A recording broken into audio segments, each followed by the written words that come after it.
Welcome to the Long-Term Investor. With me today is Jeremy Schwartz, Global Chief Investment Officer of WisdomTree, as well as co-author of the investment classic, Stocks for the Long Run. Jeremy, thanks so much for being here with me today. Love being on the Long-Term Investor talking about stocks for the long run. I think we've got a match made here, Peter. Thanks so much for having us. Very natural synergies. And I was kind of hoping, a lot of people associate stocks with the long run naturally with Professor Jeremy Siegel, but I love the story of how you first got involved. Do you mind sharing that with our listeners and viewers? So much of, you could say, people, I say timing is everything, but, I sort of grasped an opportunity really over 20 years ago. I was one of Siegel's undergrads, and I got lucky to be on this thing called the Wharton Dean's Advisory Board, and we were organizing these seminars and discussion series with professors, and Siegel was one of the star professors you had to organize these sessions with. And we tell this story of how Siegel failed to show up at one of these seminars that I was hosting, and I was panicking, like, where is he? I've got 20 students in the room. And, I send this concerned email to him, like, are you okay? We're all here waiting for you. And sort of that interaction, I left an impression on him, and he ended up letting me get into his class. You had to apply to get into his class. I didn't even know you had to apply to get into his class. And so he let me into his class like that next semester because of that one interaction. And, I'm in this class. He's on CNBC all the time. He was famous at that time. This is 2001 when I was in his class. And he was talking about the tech bubble and the bursting of the tech bubble. And, I was supposed to go abroad for a semester. And I needed something to do for like 2 months before I went to Australia. And so I emailed him, hey, do you need any help? I'm happy to work for free. I think free was the key word at the time. Can't do that anymore. No free interns anymore. But I was happy to work for free, and he actually said, "Yeah, I'm in the process of doing the third edition of Stocks for the Long Run. I could use some help." And just one thing leads to the next, and then he starts making a comment like, "I don't know what I'm going to do when you go to Australia," because we were in the midst of the book. And one thing leads, I end up taking. I don't go to Australia. I help him finish the third edition of the book. And then we were supposed to hit publish by September of 2001. Well, what happened? You have September 11th. We get delayed. And it turns into writing his second book, The Future for Investors. And that was a brand new project from scratch and helped do all the research and writing on that book. Just a junior in college, took off about 2 years to help with that. And it just continued, right? It continued snowballing. And so I've been working with the professor now over 20 years from those days. And on the sixth edition of the book, he's added me to the title. But obviously, we've had this 20-year professional working relationship. He's been a great mentor and friend and guide, and couldn't have learned somebody from somebody better in terms of anchoring me on all the investment principles from both of his books. And I hope happy to try to carry this one forward into the future. Well, what an honor for you, and I've known you for some time. You are such a bright person, such a great thinker. And that's why I'm so excited to be talking about what you are now, as you said, sort of carrying the torch on a classic. And I'm actually curious, when you do something like an update for the Stocks for the Long Run, this was the 6th edition, how do you even go about updating a book that's already considered to be a classic and is on all sorts of best of lists and such? I mean, number one, there's so many charts and tables in the book. So, and Siegel, like when I used to help him with his class notes also, and every year, he'd want to add the extra year of interest rates, and wants the freshest data to tell his students what's happening in the market. So just like he was doing his class notes every year, updating the GDP numbers.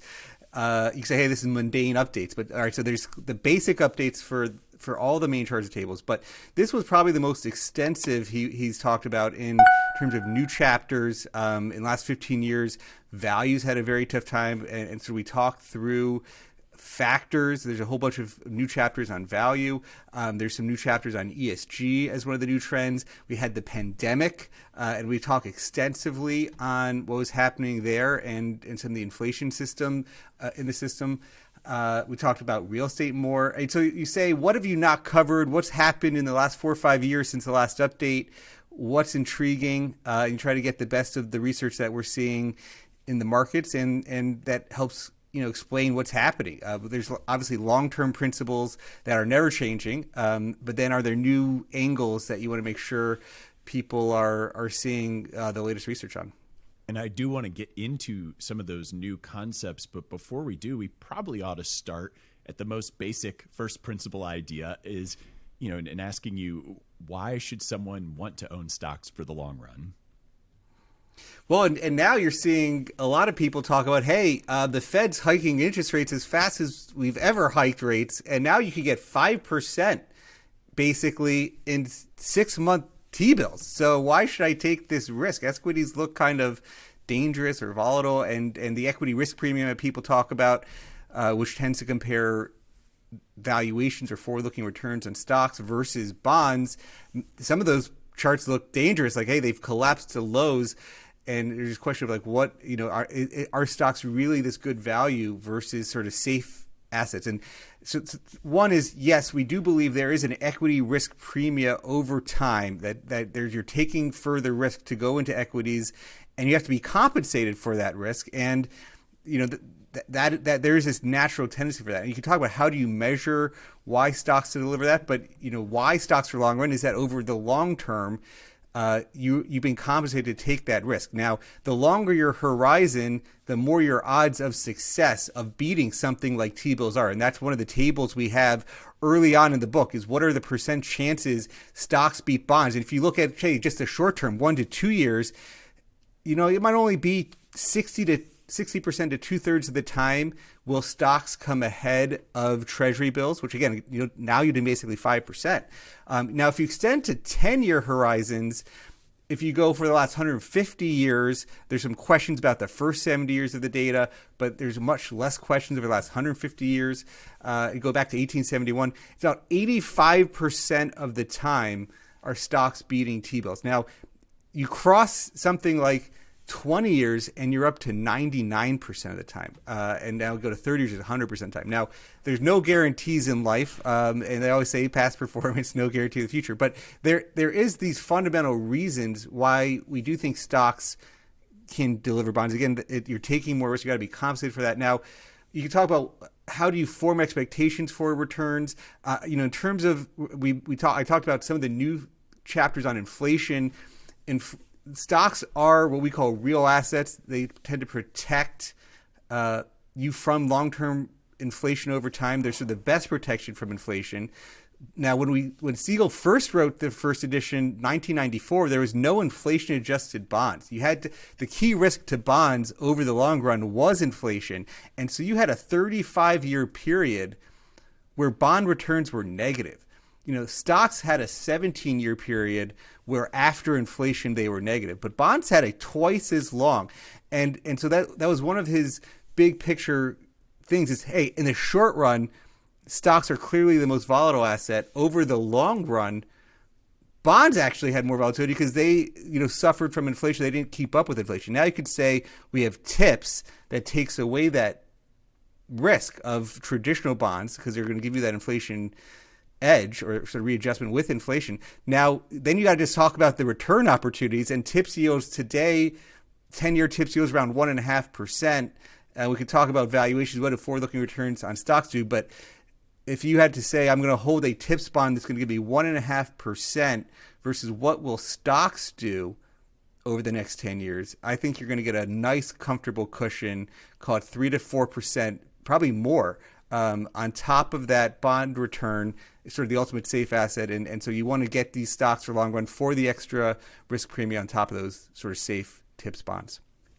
So much to unpack there. As I'm taking notes, the longer the horizon, the better your chances that stocks are going to beat bonds or cash.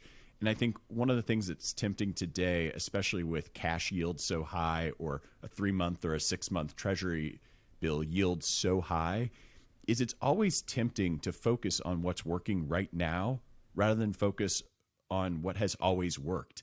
And your data goes back to 1802, and you divide up the data into 3 tranches, I'll call it, just based on reliability, I think, in different sorts of turning points or fundamental differences in those eras. But the world is so different now than in 1802. So a lot of times I'm curious as to how you feel like the data from hundreds of years ago can still have insights into markets today.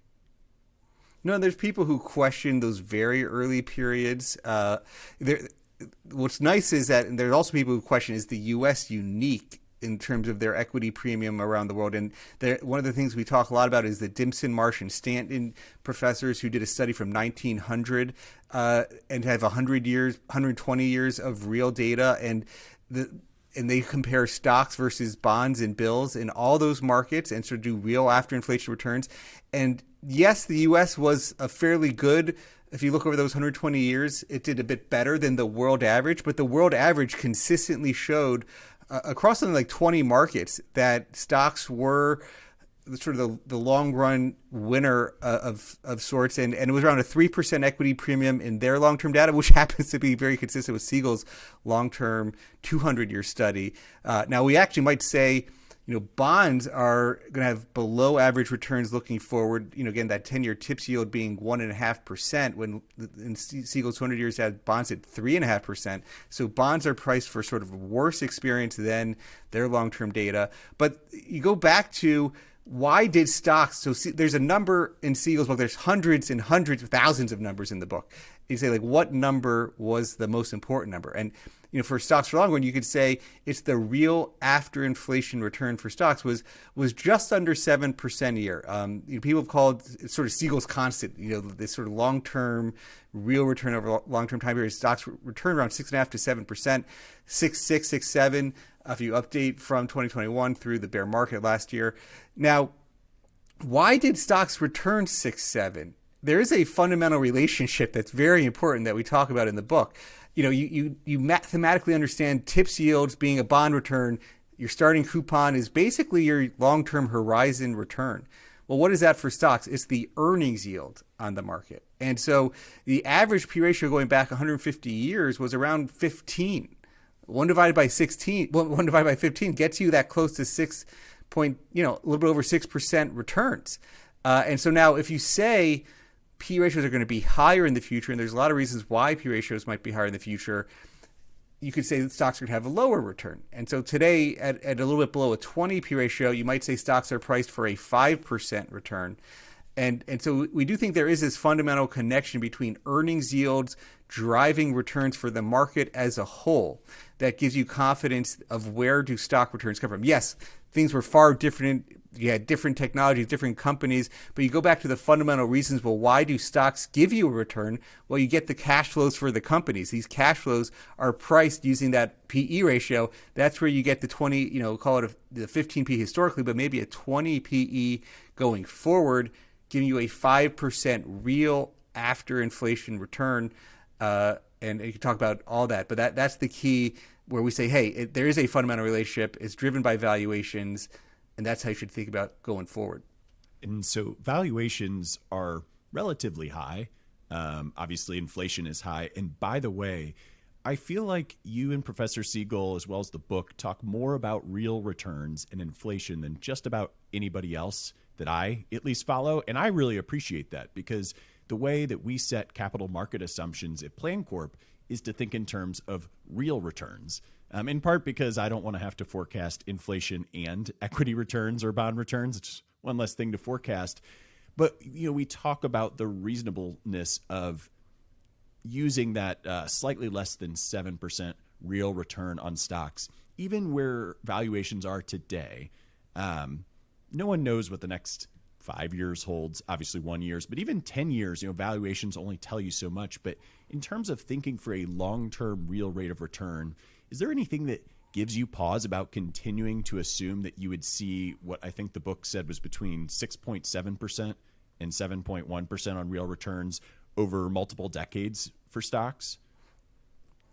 Well, I think there is some chapters on factors that support a higher equilibrium PE. And so Siegel's been talking about this for a little bit of time, that if you just took the decline in transaction costs as the number one factor, that, hey, to get a diversified exposure to the market would have cost you well over 1% a year through most of that long-term time period. So if you just said that now they can get the market so much cheaper with drop in transaction costs, ETFs, index funds, getting you basically almost free beta exposure to the market.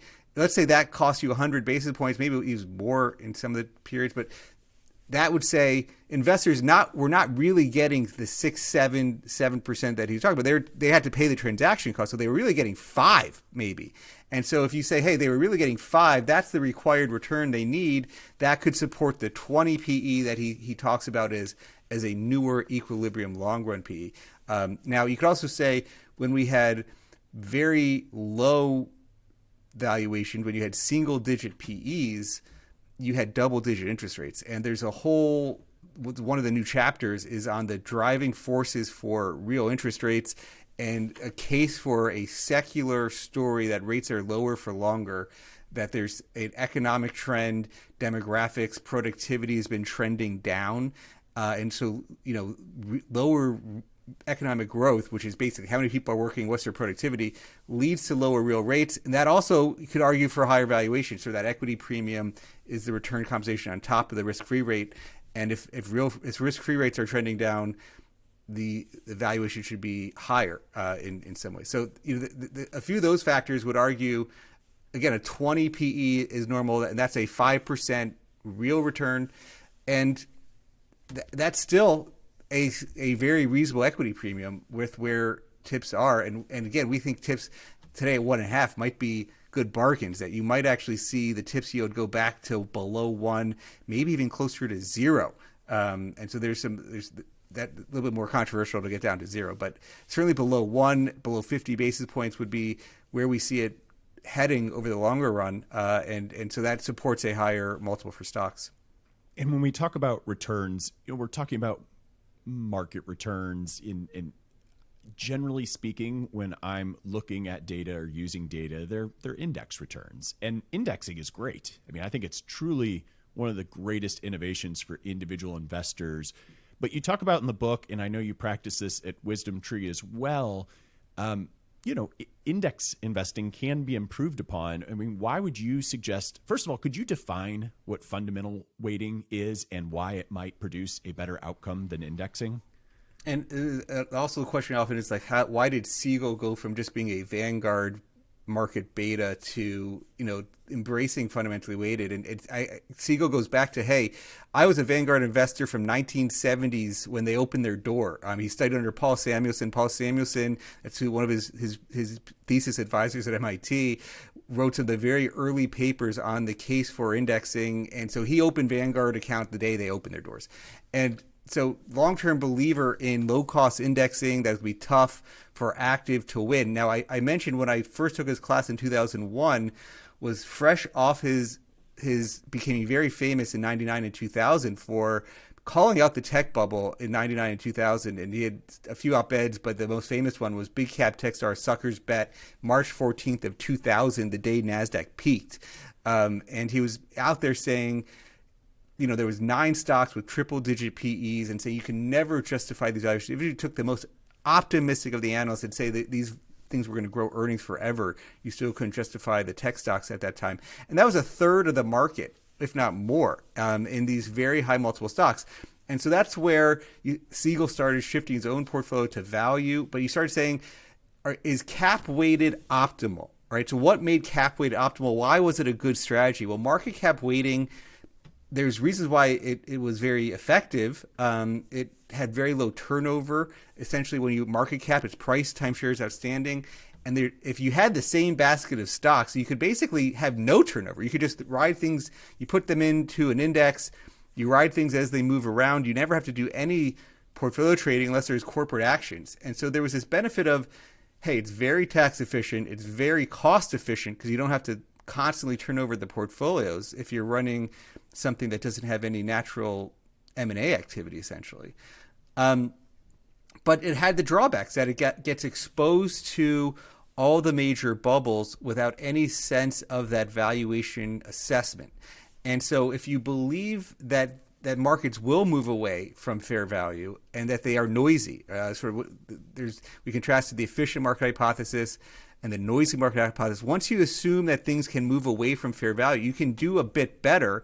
And then you just need to figure out what do you rebalance back to in terms of trying to capture these pricings away from fair value. Now, there's a whole host of ways you can do this, but very simple measures of earnings, dividends. There's multi-factor ways of rebalancing back to fundamentals, but it's basically de-anchoring the price from driving the weight into a fundamental metric that's driving weights, but that then necessitates a rebalance back to that. So prices will move around, stock will double, but then you have to check out, did the fundamentals double? And, whether it's earnings, dividends, whatever metric you're focused on. And that's going to necessitate buying what's getting cheaper, selling what's getting more expensive. Now, there's questions of how often should you rebalance in that. Indexing is a very simple question. What stocks do you select? How often do you rebalance it? I mean, that's any index is really those two questions, is stock selection and rebalancing weighting. And, if you're doing a value sort fundamental weighting type strategies, have a sense of rebalancing. In the factors chapter, we talk about all these factors.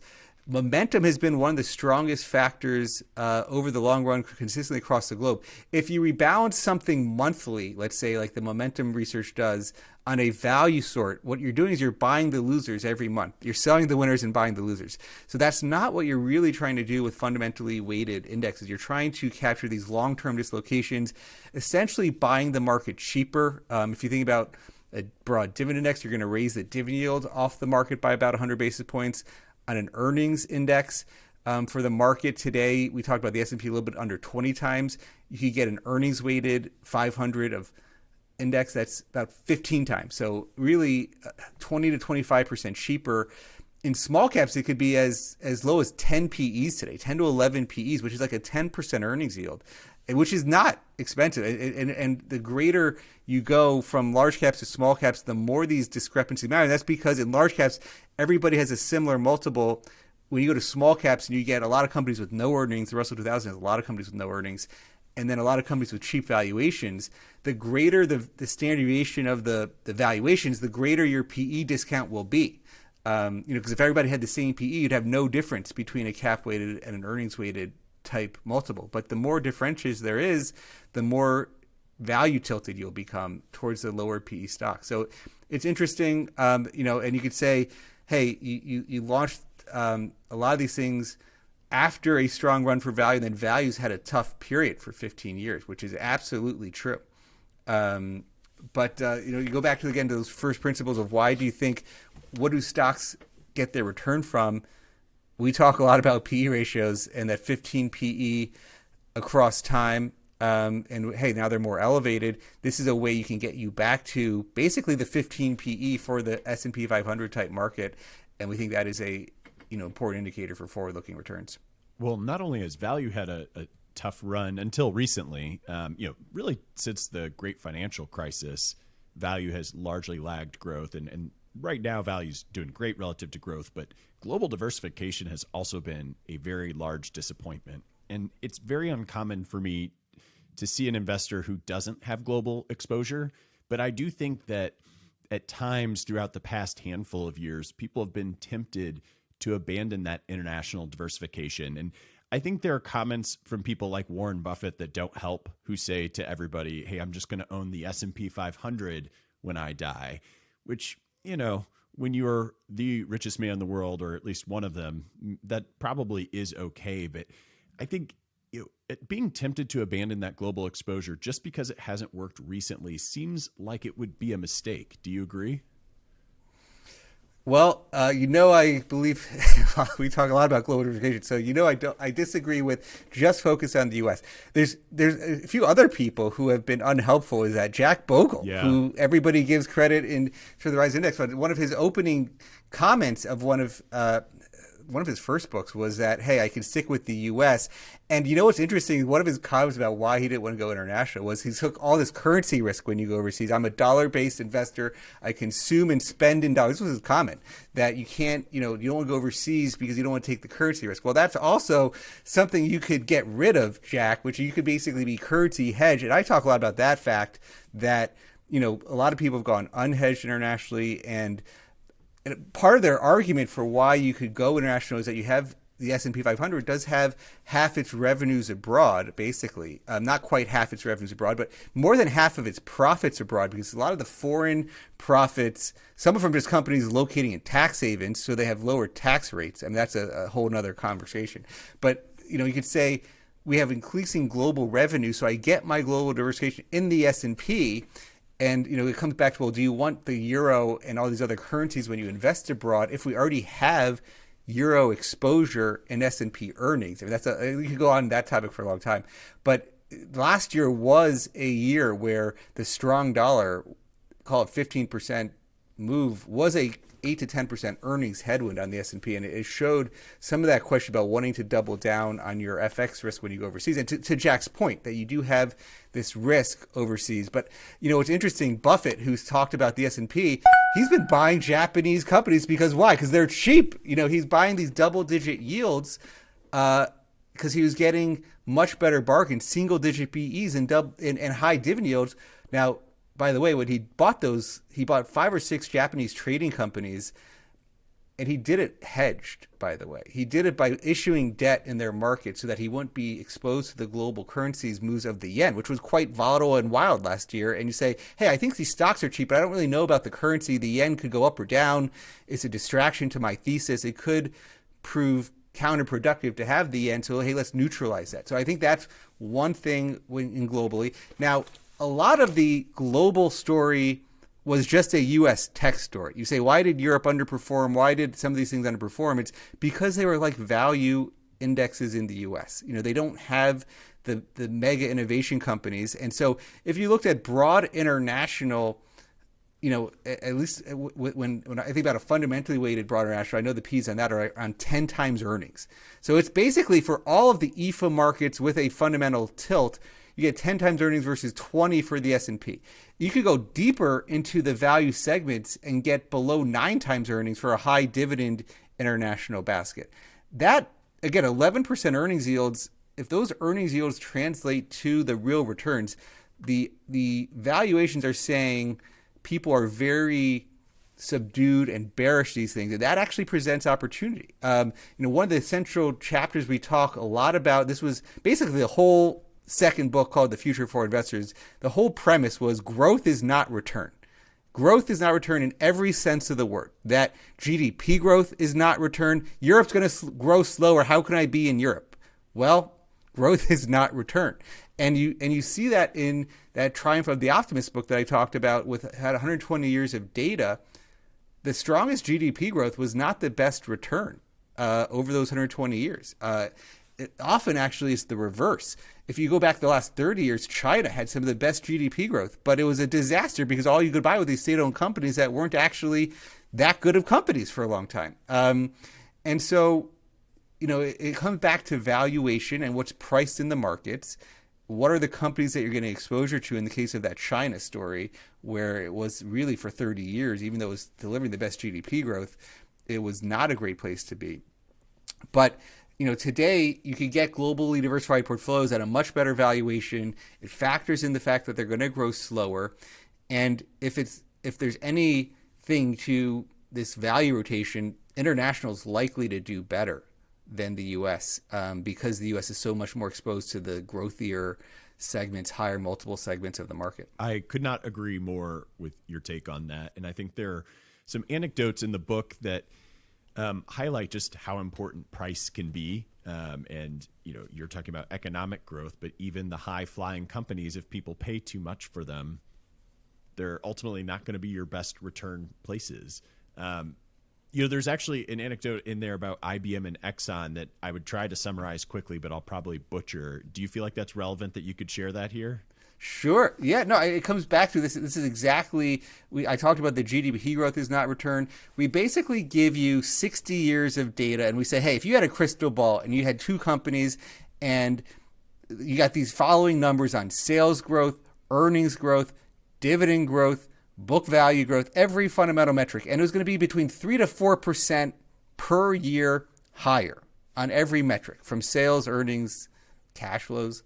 Which is going to be the better investment? The one's growing faster, 3% higher earnings growth. Yeah, that's going to be the better investment. And they said, well, why did Exxon actually do better than IBM? Well, one had a 22 PE on average and one had a 12 PE, which is exactly the story that we're talking about, the S&P versus Europe right now, which is the S&P is at the 20 and you can get broad international at 10. It's exactly what's going on. The IBM versus Exxon is exactly Europe versus the US.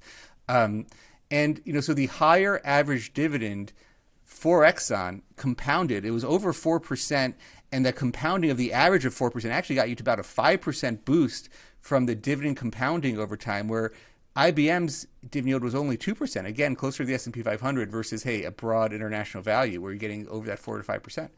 And so it's that you can lose on growth metrics like the earnings growth that everybody's so focused on quarter to quarter. Are they delivering on growth? But valuation being the more important guide over the long run. And that was true. Now, you say that the best stocks, but we do a lot on the individual stocks, or like what are some of the best stocks over long periods of time. And it was the companies who did have very strong earnings growth over the full 50, 60, or even 100 years, but sold at reasonable multiples that they, there's always a fear. So the tobacco companies is a classic example. Philip Morris has been one of the best long-term periods over all the long-term periods. And it sold at single-digit multiples because there was risk of it going out of business. And it was a declining business. But it had pricing power and at a way that it grew earnings and revenue. And dividends, and those dividends compounded to be one of the best long-term investments. So coming back to the conclusion, growth is not return. Yes, the U.S. is going to be the best growing economy. You'll have a lot of innovation out of the U.S., a lot of the companies, but that gets priced in. And then you could have these value opportunities that over the very long run could come out ahead. Price matters, people. Price definitely matters. We were talking about inflation earlier quite a bit in the conversation. How did we get, I'm linking there because we're talking about prices. Now I'm thinking about our rising prices that we've been experiencing the past few years. I've heard you talk a lot on this topic. I'm just curious on your view, how did we get here in inflation and where do you think we're going with it? And how long will we be talking about inflation? I mean, we were in a period where it was deflation was the primary risk. All we got after the global financial crisis, no one could get inflation going back to 2%. And we took all these measures to try to, can we get inflation back to 2? They struggled. They weren't hitting their targets, and they did quantitative easing, buying bonds, expanding their balance sheet, doing all sorts of things that couldn't get inflation up. Now, what's interesting is they seem to have lost some of the very fundamental principles of what drives inflation and is not encouraging some of the comments we hear from the Fed. And I know you're in St. Louis, so you have Bullard as your local Fed official. And St. Louis has actually been one of the early monetary-focused, money supply type focused central banks, but they're seeming have gone away from some of these principles, interestingly. And they've made comments like the money supply has no relation to inflation. And I think some of it is getting too micro-focused on small changes when inflation wasn't a key issue versus an explosion in the money supply of 40%, which you had essentially right after the pandemic. And it was different than the financial crisis where you had essentially the Fed buying bonds, but all those bonds staying on excess reserves on bank balance sheets, not actually flowing to the economy. With this pandemic, all the government relief efforts that got into supporting the economy, we had to, in the pandemic, support people as we shut down the economy. But then the Fed financed all this and kept rates much lower. That really created a lot more of the inflation that we have when you have a 40% explosion in money supply, and inflation is the price of money. It's concerning when the Fed's saying there's no relation between money and inflation. It's very concerning. Now, what's more concerning is that now money supply is shrinking, and it hasn't shrunk in 90 years. So, there was a 16 basis point decline in 1958. But other than that, it grows, and it tends to grow 5% a year. And you want it to grow 5% a year, which is essentially 2 to 3% inflation and 2 to 3% real growth in the economy. There's this formula Siegel taught in Finance 101 that I took with him is, the money supply should grow at the real economic growth rate and inflation. And even in the 70s and 80s, when you had essentially 7% inflation, the money supply was 2 to 3% on top of that, which was the real growth in the economy plus the inflation gave you the basically 10% money supply growth that you had for that full long-term period of the 70s and 80s where you had double-digit inflation. So the key for now is, why is the Fed not concerned the money supply is contracting? Our view is that they were looking at stale data. The inflation is starting to come down. Now, you can say again, in many times they could look at the stale data, it doesn't matter. Then you have this explosion in housing prices, and now that's sort of forcing the true inflation. The system is printing higher than it otherwise would be. If they looked at real-time data, they'd see we actually have deflation right now, not inflation. So part of our view is that inflation is sort of behind us, but we understand the data is not yet saying, hey, we're having a real slowdown. The employment is still robust. They can keep tightening, but we worry they're tightening too far. They don't need to create a lot of the pressures. Actually, today while we're talking, your St. Louis Fed president was on CNBC this morning, and he's not a Phillips curve guy. The Phillips curve is basically talking about unemployment, inflation, and to his credit, he's saying he doesn't think we need to create unemployment to go up to get inflation to come down, but they still want rates to keep going up. And in our view is that the inflation is already meaningfully coming down and would meaningfully continue to come down where we are. But we're close to the end of the cycle. Even in Jim's take, he wants another 5 3/8. We're close to that. We're closer to the end, in terms of that cycle. But the Fed did make some big mistakes, not focusing on the money supply as a key driver of what's going on. We talk about that extensively in the book on the COVID pandemic and this money supply relationship.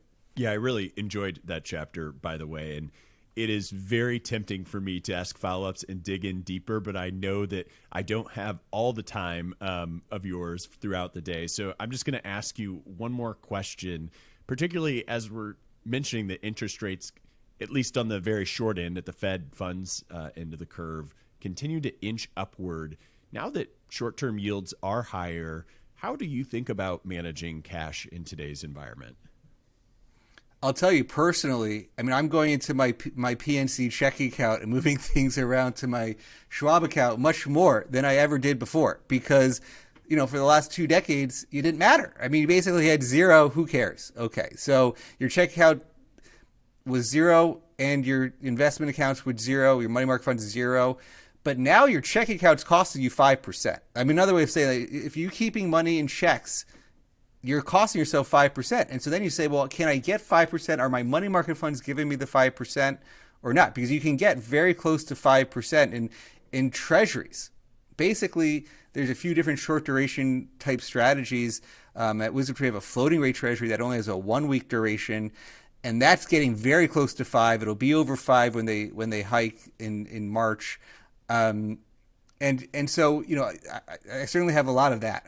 I would say bonds are certainly more attractive than they've been. We've been talking about income is back in fixed income for the first time. Even high yield bonds getting over 8. And you could say, if you think stocks at the S&P 500 have a 5 PE, 5% earnings yield, you're getting closer to 8 from stocks on a nominal basis. And if you get 8 from high yield bonds, that had half the volatility of stocks. You say even high yield bonds are sort of quite interesting to me versus stock allocations in some ways. But the floating rate or a 6-month treasury today, getting you close to 5, you just got to be careful how much you're leaving in your checking account because this is it's costing you a lot if you're not managing your cash. And I'm guilty of this. I didn't manage my cash smartly at all for the last 2 decades, and you didn't have to.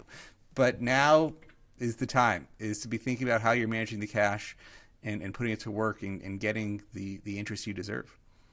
It feels like it has been so long since we can earn anything on our cash.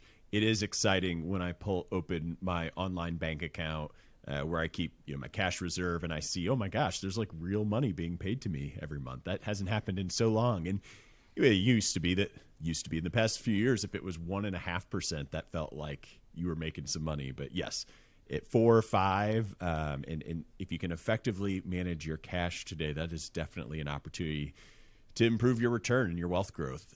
Jeremy, this has been amazing. I will obviously link to the book in the show notes at thelongterminvestor.com, but where else can listeners and viewers find you? You know, you did something nice and special on my podcast when you came on a few weeks ago. I'm going to see if I could replicate. I'm not as organized quite as you did when you have, you know, the Lazaroff book link where people can come. But WisdomTree, go to our website. We have a daily blog. We're getting into. We have so much new content. There's 3 or 4 podcasts you can get from us. You know, I have a podcast, Behind the Markets. We're hosting a number of things called office hours, where 3 to 4 times a week. This was one of the things from the pandemic we learned when you couldn't travel as much. We started hosting these regular office hours that I'm participating on a few a week. Come on our office hours if you want a copy of the book. Your financial advisor, come on our office hours and just send me a message. You want a copy of the book? I have some copies of the book. Peter did this on my podcast. He got a sure number of book requests. If you come on our office hours, I can get you a copy of the book as well. So please tune into those office hours, and we hope to see you there. And you can sign up for all of our notifications on WisdomTree.com. Keep updated with all that we're doing at WisdomTree. You know, that office hours email that I get every Monday morning is great. You know, you guys definitely hit a lot of good, timely topics. Whether you're an advisor listening or an interested client or someone who's doing it themselves, there's a lot to be learned from you and all your teams. So I really enjoy those myself. I'll be sure to put a link in the notes. That way you all can go to office hours, get a copy of Stocks for the Long Run. If you just can't wait, go out and buy it. Terrific book. Jeremy, thank you again. And for anyone who's listening on any podcast platform, be sure to leave us a review. Let us know what you think. Let us know what you think of the book. And if you're watching on YouTube, like, subscribe, do all that great stuff so more people can find us in these conversations going forward. Jeremy, thanks again. Peter, so much fun. Thanks so much for having me.